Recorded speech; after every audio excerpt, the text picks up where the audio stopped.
Turime visiškai naują frezerį su akumuliatoriu. Dirbant su frezeriu, iš karto galime atkreipti dėmesį į rankeną, kuri ergonomiškai yra pritaikyta darbui. Yra atnaujintas visiškai padas su papildomomis atramomis. Taip pat tas atramas galime paslėpti, pasilikti tas, kurių mums reikia. Išfrezavus ertmę, atrama gali įsistatyti į tą ertmę ir daryti žingsnį kitam frezavimui. Frezerio užveržimo rankenėlės dabar ne tik tai užveržia, bet jas galima perstatyti į mums patogią vietą.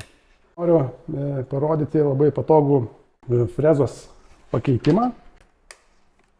Atfiksavus galime labai paprastai pakeisti frezą. Frezavimo pločiai, įjungimas įrankio, gylio nustatymas, šies fiksavimas. Keitus frezą, įrankis labai greitai pastatomas į vietą.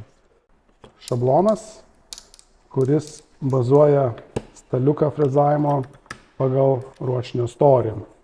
Frezavimas gali vykti su 18 V baterijomis.